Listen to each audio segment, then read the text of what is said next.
नमस्कार मित्रों, मैं डॉक्टर राधाकृष्ण। मेरे हाथ में एक डिब्बी है। ये ये जो गोबर घन से तैयार किया हुआ गौरस है। इसमें बैक्टीरिया का मिक्सचर है। इसमें बहुत सारे तरह के बैक्टीरिया हैं और बैक्टीरिया के साथ में बहुत तरीके के रसायन हैं, जैव रसायन हैं, एंजाइम्स हैं और हार्मोन्स हैं। इनको हमने गाय के गोबर के घन से अलग किया है।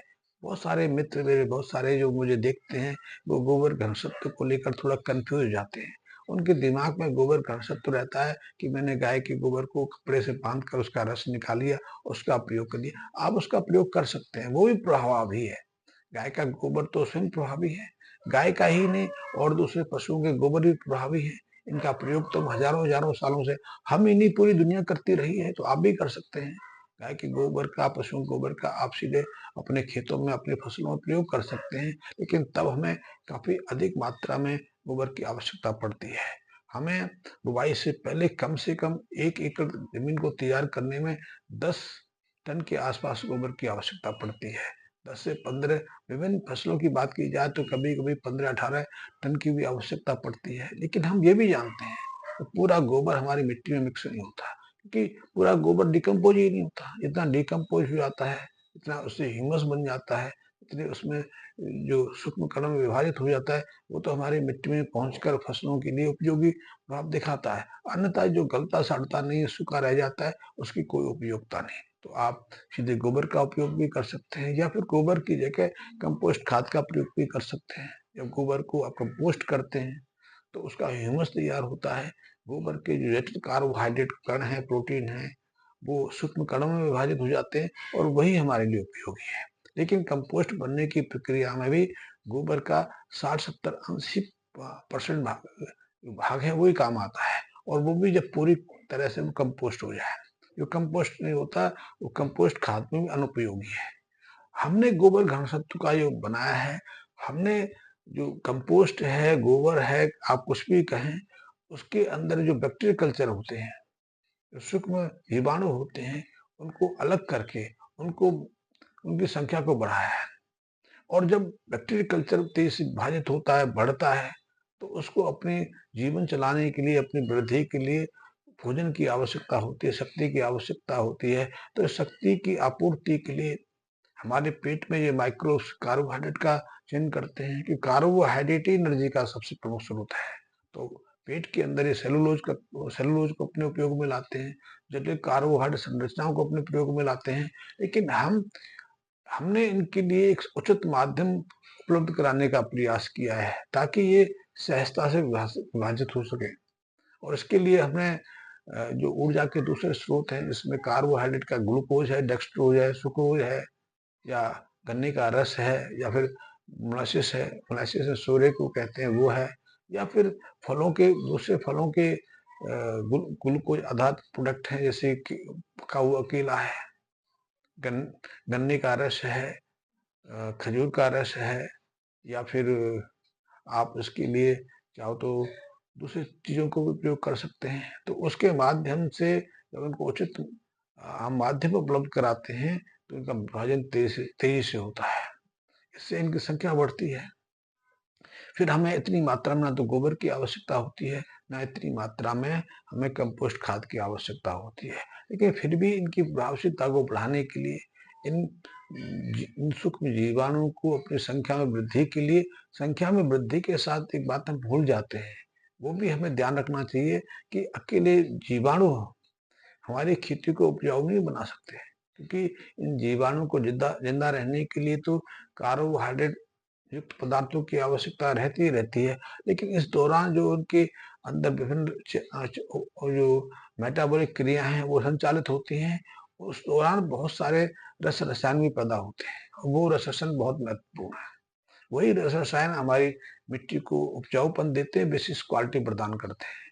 इसीलिए जब आप इस गोबर घनसत्व के बैक्टीरिया का आप प्रभाव देखते हैं, तो गोबर की तुलना में इसका प्रभाव कई गुना अधिक दिखाई देता है। गोबर का प्रभाव दिखाने में तो महीनों का समय लग जाता है, लेकिन इस गोरस का, इस सूक्ष्म जीवाणु का प्रभाव तो आपको हफ्ते 10 दिन में दिखाई देने लगता है। फिर इसकी मात्रा गोबर की तुलना में बहुत कम है। गोबर तो आपको 10-12 टन की आवश्यकता पड़ती है। कंपोस्ट खाद के रूप में भी आपको 10 टन के आसपास कंपोस्ट खाद की जरूरत पड़ती है, लेकिन उसकी तुलना में इस गोरस की मात्रा आपको 500-600 ग्राम पर्याप्त है। तो आप ये 10 टन के आसपास गोबर या कंपोस्ट का प्रयोग करेंगे तो उस पर हजारों रुपए खर्च करने पड़ते हैं। हजारों रुपए तो उस पर लेबर पे लग जाता है, क्योंकि एक ट्रॉली में तो इतना सामान आता भी नहीं है। फिर ट्रॉली अपने आप आएगी नहीं, ट्रॉली को ट्रैक्टर लेके आएगा, ट्रैक्टर का डीजल लगेगा, फिर ट्रैक्टर आप किराए पे लेंगे, उसकी अपना भाड़ा लगेगा। फिर कहाँ से लेके आएंगे, क्योंकि इतना गोबर तो हर एक किसान के लिए रखना संभव नहीं है। फिर उसको महीनों तो संभाल के रखो, महीने तक उसको कंपोस्ट करो, महीने तक उसको सड़ने दो। फिर भी सड़ने की प्रक्रिया में 50% ज्यादा गोबर सड़ता नहीं। तो उस दुविधा को दूर करने के लिए हमने इस गोरस का प्रयोग किया है। आप इसका प्रयोग कर सकते हैं। आप अपनी शंका मिटाने के लिए, अपने विश्वास को बढ़ाने के लिए, अपने अपने अनुभव को अपने हाथों से करने के लिए आप चाहो तो कुछ मात्रा में हमसे फ्री प्राप्त कर सकते हैं। आप कुछ क्यारियों में, कुछ छोटे से एरिया में इसको जांच सकते हैं, और जब आप इसके प्रभाव से सेटिस्फेक्शन हो जाए तब उसकी खेत की जो आकार वृद्धि कर सकते हैं, फिर आप अधिक जमीन में कर सकते हैं। मैं आपसे कभी नहीं कहता कि आप 10 एकड़ के काश्तकार हो तो 10 एकड़ में इसका प्रयोग शुरू कर दीजिए। मेरा सब आपसे अनुरोध है कि आप पहले 50 मीटर में, 100 मीटर की क्यारी में इसका प्रयोग करिए, और यदि 50 मीटर, 100 मीटर में आप इसका प्रयोग करते हैं और उसमें 100, 200, 500 रुपए का कोई लॉस हो जाता है तो मैं उसको भरने वाला हूँ। आपको लॉस नहीं होगा, आप उसको बेनिफिट होगा।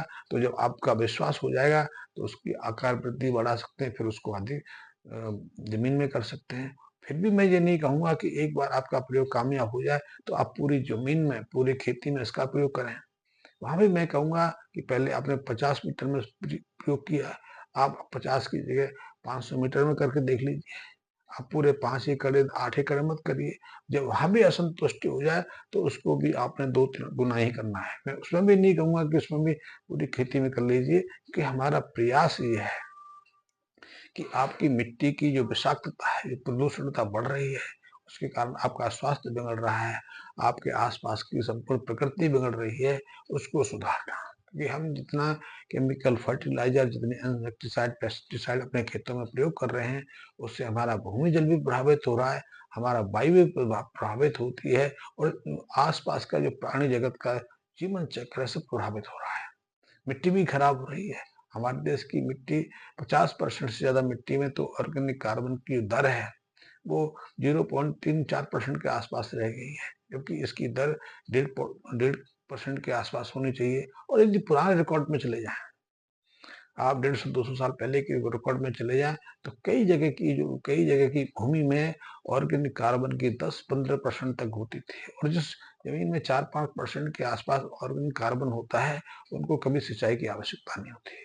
उनको बरसात का पानी जितना मिलता है उसी से उन खेतों में नमी बनी रहती है, और आप जो वनस्पति, जो फसल, जो साग सब्जी फलादि उसमें लेते हैं, उसमें एक आध बार पानी देने की आवश्यकता होती है। अन्यथा बरसात के पानी से या हवा की जो नमी है उससे या ओस से आपकी मिट्टी की जल की आवश्यकता पूरी हो जाती है।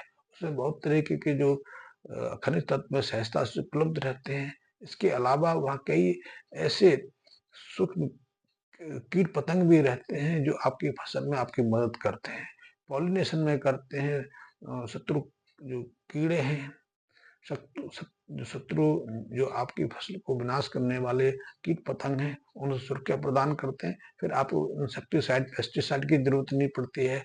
आपकी फसलों में, आपके पेड़ पौधों में कोई बैक्टीरिया इफेक्ट नहीं करता, कोई फंगस इन्फेक्शन नहीं करता, कोई वायरस का इफेक्ट नहीं होता।